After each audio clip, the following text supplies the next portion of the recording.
So তোমালোকৰ next topic হৈছে conductors and insulator means পৰিবাহী আৰু অপৰিবাহী যাক অন্তৰক হিচাপেও জনা যায়। So conductor আৰু insulator বিষয়ে জনাৰ আগতে কিছুমান কথা জনা উচিত। সেয়া হৈছে an atom consists of a central positively charged core known as nucleus. So atom এটাত সদায় এটা নিউক্লিয়াছ থাকে বুলি আমি সবেই জানো, নিউট্ৰন প্লাছ প্ৰটন। So এইটো বস্তু নিশ্চয় তোমালোকে কেমিষ্ট্ৰিত পাইছা। And a neutron is surrounded by a number of electrons revolving around it in the practically circular orbit. অৰ্থাৎ নিউক্লিয়াছৰ চাৰিওফালে ইলেক্ট্ৰনছবিলাক তোমাৰ বৃত্তাকাৰ কক্ষপথত তোমাৰ থাকে। In some substance, কিছুমান সাবষ্টেন্সত কি হয়, the electrons in the outermost orbit are loosely bound to the nucleus. Means যেটো outermostত যেটো ইলেক্ট্ৰন থাকে কিছুমান সাবষ্টেন্সৰ হি কি বুলি কৈছে নিউক্লিয়াছৰ লগত লুজলি বাউণ্ড হৈ থাকে। ঠিক আছে, সেই ইলেক্ট্ৰনবিলাকক কোৱা হয় তোমাৰ ফ্ৰী ইলেক্ট্ৰন বুলি কোৱা হয়। And the motion of free electron is random. Due to the motion of free electron, charge is carried from one end of the substance to the other. So free electronৰ যেটো মুভমেন্টৰ কাৰণে charge এটা কোনোবা এটা সাবষ্টেন্সৰ এটা মূৰৰ পৰা আনটো মূৰলৈ যাব পাৰে। And in certain substance কিছুমান সাবষ্টেন্সত আকৌ কি হয় orbital electrons বিলাক means outermost যিবিলাক electrons হি নিউক্লিয়াছৰ লগত strongly bound হৈ থাকে। ঠিক আছে, আৰু in this case substance means in this substance free electron are available only in small number, so charge cannot flow easily from one end of the substance to the other. যেহেতু free electron নাই বা খুব কম তাৰ কাৰণে charge এটা মূৰৰ পৰা আনটো মূৰলৈ যাবলৈ অলপ অসুবিধা হয়। সো এনেকুৱাবিলাক সাবষ্টেন্সক সাধাৰণতে আমি ইনসুলেটৰ বুলি কওঁ। আৰু য'ত বেছিকৈ ফ্ৰী ইলেক্ট্ৰনছ থাকে তাক কোৱা হয় কণ্ডাক্টৰ। সো ইয়াৰ ওপৰতে নিৰ্ভৰ কৰি মিন্স কোনে কিমান চাৰ্জ তাৰ মাজেদি পাছ কৰিব পাৰে তাৰ ওপৰতে ডিপেণ্ড কৰি সাধাৰণতে সাবষ্টেন্সবিলাকক তোমাৰ দুটা ভাগত তোমাৰ কেটেগৰাইজ কৰা হৈছে। ফাৰ্ষ্টটো হৈছে কণ্ডাক্টৰ, নেক্সটটো হৈছে তোমাৰ ইনসুলেটৰ, আৰু এটা আছে সেমি কণ্ডাক্টৰ মিন্স ই কণ্ডাক্টৰ আৰু ইনসুলেটৰৰ মাজতে থাকে। মিন্স ই বেষ্ট কণ্ডাক্টৰো নহয় বেষ্ট তোমাৰ ইনসুলেটৰো নহয়। যে কণ্ডাক্টৰ কি, যিয়ে ইলেক্ট্ৰিক চাৰ্জ খুব সহজে পাৰ কৰাব পাৰে বা তাৰ মাজেদি সোনকালে খুব সহজে পাৰ হয়। সো তাৰ উদাহৰণবিলাক হৈছে silver, iron, copper, gold, aluminium, brass, human body and earth. And among these metals means silver, iron, copper, silver is the best conductor of electricity. ঠিক আছে, and conductors contain large number of free electrons. এটোতো আমি জানোৱে, গতিকে মানে ইয়াৰ ভিতৰত free ইলেক্ট্ৰনছৰ সংখ্যা বেছি হোৱাৰ কাৰণে সিহঁতৰ মাজত তোমাৰ ৰিপালসিভ ফোৰ্স এটা থাকে, আৰু সেই ৰিপালসিভ ফোৰ্সৰ কাৰণে কি হয়, সেই ৰিপালসনটো কমাবৰ কাৰণে ইলেক্ট্ৰনছবিলাক সাধাৰণতে কণ্ডাক্টৰৰ তোমাৰ সাৰফেচলৈ গুচি যায়। ঠিক আছে, আউটাৰ সাৰফেচলৈ গুচি যায়, আৰু তেতিয়া কণ্ডাক্টৰৰ ভিতৰত যেটো নেট চাৰ্জ মিন্স মুঠ আধানৰ পৰিমাণটো শূন্য হৈ যায়। এই কথাটো খুব ইম্পৰ্টেণ্ট হয় তোমাৰ কণ্ডাক্টৰৰ ক্ষেত্ৰত। আৰু এটা হৈছে যে ইলেক্ট্ৰিক ফিল্ড সদায় কণ্ডাক্টৰৰ সাৰফেচৰ পাৰপেণ্ডিকুলাৰ হয়। সো ইয়াৰ আগৰ যেটো ভিডিঅ'ত মিন্স এটা কণ্ডাক্টৰৰ সাৰফেচত তোমাৰ প্ৰত্যেকটো পইণ্টতে পটেনশিয়েল সমান হয়, যাৰ কাৰণে কণ্ডাক্টৰৰ সাৰফেচক সাধাৰণতে ইকুইপটেনশিয়েল সাৰফেচ বুলি কোৱা হয়। আৰু যিহেতু ইকুইপটেনশিয়েল সাৰফেচৰ লগত ইলেক্ট্ৰিক ফিল্ড সদায় পাৰপেণ্ডিকুলাৰ হিচাপে থাকে, তাৰমানে কি কৈছোঁ যে ইলেক্ট্ৰিক ফিল্ড কণ্ডাক্টৰৰ ক্ষেত্ৰত সদায় পাৰপেণ্ডিকুলাৰ হিচাপে থাকে মিন্স লম্বভাৱে থাকে। সো আৰু এটা কথা খুব ইম্পৰ্টেণ্ট, তোমাৰ যেটো ফ্ৰী ইলেক্ট্ৰনবিলাক তোমাৰ ধৰা আৰু এটা কথা কি কৈছোঁ, the motion of free electron is random means এটা ইফালে যাব পাৰে এটা ইফালে যাব পাৰে। গতিকে ফ্ৰী ইলেক্ট্ৰনছবিলাক যিবিলাক মুক্ত ইলেক্ট্ৰনছবিলাকক এটা দিশত তোমাৰ যোৱাবৰ কাৰণে মিন্স ওৱান ডিৰেকশ্যনত যোৱাবৰ কাৰণে আমাৰ কিছুমান এনাৰ্জি লাগিব। Means energy is required to make the free electron move in an one direction. আৰু সেই এনাৰ্জিটো কোনে দিব জানানে, এটা ইলেক্ট্ৰিক চেলে দিব। ঠিক আছে, মিন্স বৈদ্যুতিক কোষ বুলি যাক কোৱা হয়। তেতিয়া সেই বৈদ্যুতিক কোষটোৰ সহায়ত ফ্ৰী ইলেক্ট্ৰনছবিলাক সাধাৰণতে এটা কণ্ডাক্টৰ মেটেল কণ্ডাক্টৰত তোমাৰ এটা মূৰৰ পৰা আনটো মূৰলৈ যায়। ঠিক আছে, and we know' that electron flows from negative to positive terminal in an conductor. So নেক্সটটো হৈছে ইনসুলেটৰ। সো ইনসুলেটৰবিলাকক আন এটা নামেৰে জনা যায়, তোমাৰ সেইটো হৈছে তোমাৰ ডাই ইলেক্ট্ৰিক বুলি জনা যায়। ঠিক আছে, ডাই ইলেক্ট্ৰিক ইনসুলেটৰ অৰ্থাৎ অন্তৰক। সো অন্তৰকবিলাক হৈছে এনেকুৱা এটা সাবষ্টেন্স যাৰ মাজেদি ইলেক্ট্ৰিক চাৰ্জ পাৰ হ'ব নোৱাৰে সো ইয়াৰ উদাহৰণবিলাক হৈছে কোৱাৰ্টজ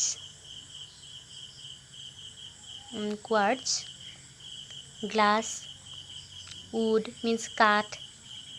আৰু এটা হৈছে তোমাৰ গেছেছ পিওৰ ৱাটাৰ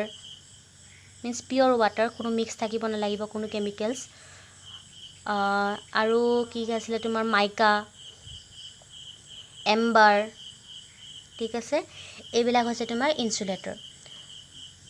সো আৰু এটা কথা ক'ব মোৰ থাকি গৈছিলে যে কণ্ডাক্টৰত ইলেক্ট্ৰনছবিলাক কেতিয়াও একুমুলেট হৈ নাথাকে মিন্স এটা জেগাত থুপ হৈ নাথাকে মিন্স গোটেই কণ্ডাক্টৰটোতে বিয়পি থাকে কিন্তু ইনসুলেটৰ এটাত সাধাৰণতে ইলেক্ট্ৰনছবিলাক একুমুলেট হৈ থাকে মিন্স একেটা জেগাতে তোমাৰ থুপ হৈ থাকে বুলি কোৱা হৈছে ঠিক আছে মিন্স চাৰ্জ বুলি ক'ব পৰা একুমুলেশ্যন অফ চাৰ্জ ঠিক আছে আৰু insulator contains a negligible number of free electron negligible বুলি ক'ব পৰা মিন্স প্ৰায় নাই সো ফ্ৰী ইলেক্ট্ৰন নাই মানে কি চাৰ্জ এটা মূৰৰ পৰা আনটো মূৰলৈ যাবলৈ তোমাৰ কেতিয়াও নোৱাৰে ঠিক আছে সো আৰু এটা কৈছে ধৰা হ'ল এইটো এটা তোমাৰ ইনসুলেটৰ ইফ এনি ৰিজন মিন্স ইনসুলেটৰ এটা যিকোনো এটা জেগা ধৰা ইনসুলেটৰ এইকণ জেগাত ধৰা তোমাৰ ইলেক্ট্ৰন তোমাৰ একুমুলেট হৈ আছে বুলি ধৰি ল'লোঁ মই ঠিক আছে মিন্স জমা হৈ আছে গতিকে এইকণত যদি জমা হৈয়ে আছে সি কিন্তু এইকণতে জমা হৈ থাকিব ইয়াৰ পৰা কিন্তু এইকণ জেগালৈ সি কেতিয়াও যাব নোৱাৰে ঠিক আছে means if any region of insulator happens to have an accumulation of electron they will remain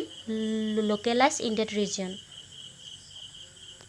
so আৰু এটা কথা কৈ থওঁ যে conductivity of an substance of any substance is affected by temperature so কণ্ডাক্টিভিটিক মিন্স পৰিবহনক সদায় কোনটোৱে তোমাৰ প্ৰভাৱ পেলায় সেয়া হৈছে তোমাৰ টেম্পাৰেচাৰ মিন্স উষ্ণতা যদি হিট কৰা এই ইনসুলেটৰ যদি তুমি হিট কৰা হয়তো এই ইনসুলেটৰটো তোমাৰ কণ্ডাক্টৰ হৈ যাব পাৰে মিন্স ইলেক্ট্ৰনটো এই মূৰৰ পৰা তোমাৰ এই মূৰলৈ যাবলৈ পাৰে হ'ল এইটো কথা খুব ইম্পৰ্টেণ্ট মনত ৰাখিবা সো নেক্সট আৰু এটা কি বুলি কৈছিলোঁ মই সেমি কণ্ডাক্টৰ ঠিক আছে সেমি কণ্ডাক্টৰ সো সেমি কণ্ডাক্টৰৰ উদাহৰণবিলাক হৈছে তোমাৰ দুটা আছে তোমাৰ জাৰ্মেনিয়াম এণ্ড সিলিকন এই সিলিকনক তোমাৰ সাধাৰণতে সেমি কণ্ডাক্টৰ বুলি কোৱা হৈছে মিন্স সিহঁতি পাৰফেক্ট কণ্ডাক্টৰো নহয় পাৰফেক্ট তোমাৰ ইনসুলেটৰো নহয় সো এইবাৰ আমি আলোচনা কৰিম যে কণ্ডাক্টৰ এটা যেতিয়া এখন এক্সটাৰ্নেল ইলেক্ট্ৰিক ফিল্ডত মিন্স বাহ্যিক বিদ্যুৎ ক্ষেত্ৰ এখনত যেতিয়া স্থাপন কৰা হয় তেতিয়া কি হয় সো কি হয় যে field inside N conductor in an electric field is 0 means electric field এখনত মিন্স ইউনিফৰ্ম ইলেক্ট্ৰিক ফিল্ড এখনত যদি কণ্ডাক্টৰ এটা প্লেচ কৰি দিয়া কণ্ডাক্টৰটোৰ মাজৰ ইলেক্ট্ৰিক ফিল্ড 0 হৈ যায় ঠিক আছে সো তাৰ আগতে মই কি কৈছিলোঁ যেন when an electron leaves an atom the electron is known as free electron means electron এটাই যেতিয়া এটম এটা এৰি থৈ গুচি যায় সেই ইলেক্ট্ৰনটোক কোৱা হয় ফ্ৰী ইলেক্ট্ৰন বুলি আৰু যিকণ জেগা এৰি থৈ যায় মিন্স সেই জেগাকণক কোৱা হয় positive ion means the remainder atom জেগাকণ বুলি ক'ব নোৱাৰা মিন্স যিটো এটমক এৰি থৈ যায় সেই এটমটোক কোৱা হয় পজিটিভ আয়ন বুলি কোৱা হয় ধনাত্মক আয়ন ঠিক আছে and in an conductor the number of free electron is equal to the number of positive ion hall and ধৰা হল এটা কণ্ডাক্টৰ যিকোনো এটা শেপৰ সো ফাৰ্স্ট মই এখন ইউনিফৰ্ম ইলেক্ট্ৰিক ফিল্ড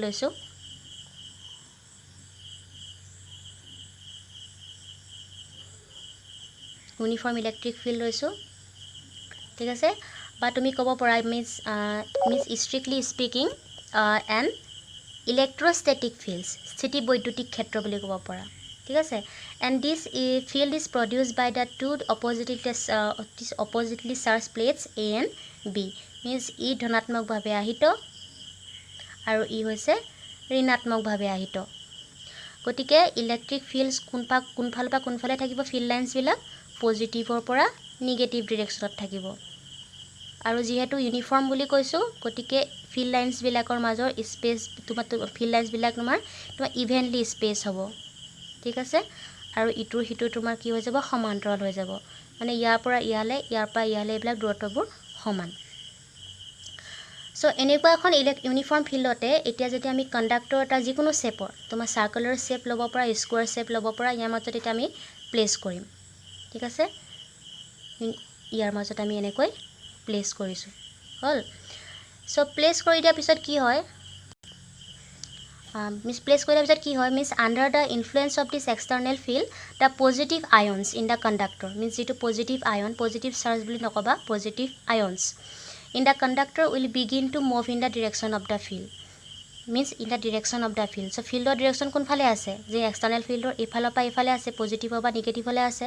চ' ইয়াৰ ভিতৰত থকা যিবিলাক পজিটিভ আয়নছবিলাক অবভিয়াছলি নিগেটিভৰ ফালে এট্ৰেক্ট হৈ পেলাই যাব তাৰমানে তোমাৰ এইটো ছাইডে আহিব এইটো ছাইডে আহিবলৈ ষ্টাৰ্ট কৰিব এই নিগেটিভ ছাইডবিলাক চব এইটো ছাইডে আহি যাব মানে নিগেটিভ চাৰ্জৰ ডিৰেকশ্যন তোমাৰ যিটো পজিটিভ মোক কোৱা ওলোটা হৈছে সব পজিটিভ আয়নছবিলাক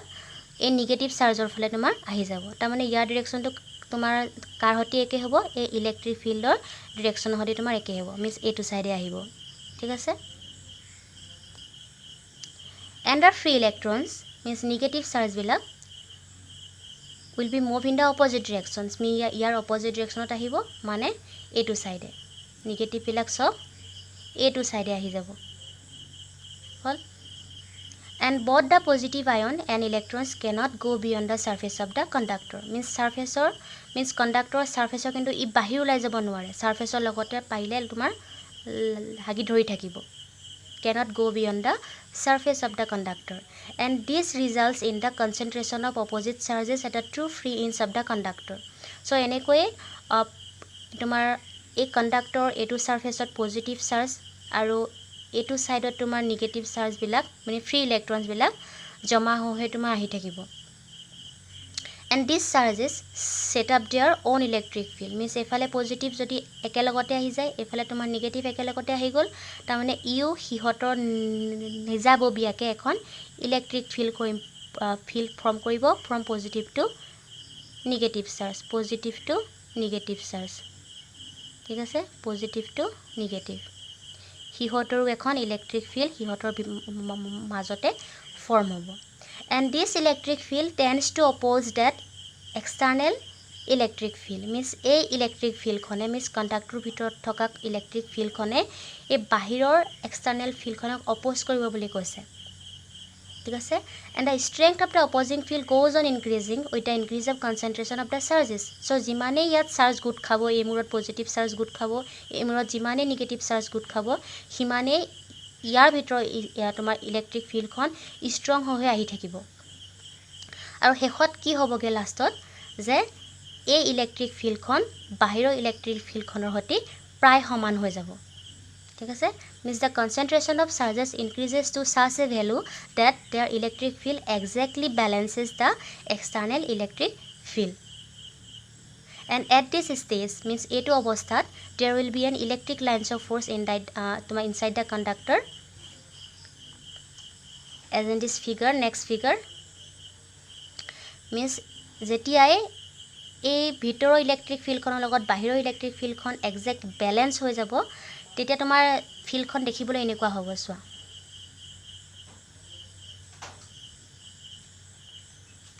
এই হৈ গল তোমাৰ কণ্ডাক্টৰ সো দেখিবলৈ তোমাৰ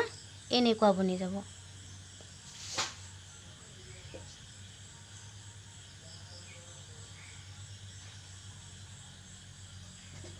তো দেখিবলৈ হৈ যাব এনেকুৱা সো ইয়াৰ আগতে মই কইলো যে এই এক্সটাৰ্নেল ফিল্ড খনক মই ই নট বুলি ধৰিছো means applied electric field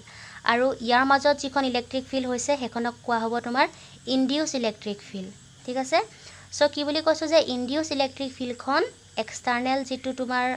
field যেটো আমি এপ্লাইড ইলেক্ট্ৰিক ফিল্ড বুলিও কওঁ হেতু হতি প্ৰায় সমান হৈ যাবগে সমান হৈ যা মানে কি কণ্ডাক্টৰৰ মাজৰ যেটো নেট ইলেক্ট্ৰিক ফিল্ড মিন্স ইয়াৰ ভিতৰটো অলৰেডি একডাল আছিলে একডাল এয়া আছিলে সো এডাল আৰু এডাল যদি এক্সাক্ট যদি মানে তোমাৰ এক্সাক্ট হৈ যায় মিন্স দুইটা যদি সমান হৈ যায় দেখা যাব যে এইডাল তোমাৰ তাক যেটো দিশ যেটো এক্সটাৰ্নেল ফিল্ডৰ দিশটো কোন ফালে আছে এটো সাইডে আছে আৰু যেটো এটোৰ দিশটো তোমাৰ কোন ফালে আছে এটো সাইডে আছে মিন্স এটা এফালে এটা হেফালে যদি দুইটাই সমান হয় তাৰ মানে ইটো হিটুৰ opposite means equal and opposite to each other হল তাৰ মানে কি বুজিলা যে net electric field inside this conductor will be equal to 0 হয়নে means en plus equal to 0 হ'ব হয়নে ইনসাইড দিস কন্ডাক্টৰ ঠিক আছে so next আছে and because of the absence of the conductor means because of absence of the electric field inside the conductor all the points just below the surface of the conductor are at the same potential ঠিক আছে so next হৈছে electrostatic setting means স্থিতি বৈদ্যুতিক আৱৰণ so স্থিতি বৈদ্যুতিক আৱৰণৰ কথা মই বহলকৈ পিছত নোটছত দি দিম so এটা কথাই জানিবা যে the phenomenon of making a region free from any electric field is called electrostatic setting means কোনোবা এটা জেগা যেটা তোমাৰ ইলেক্ট্ৰিক ফিল্ডৰ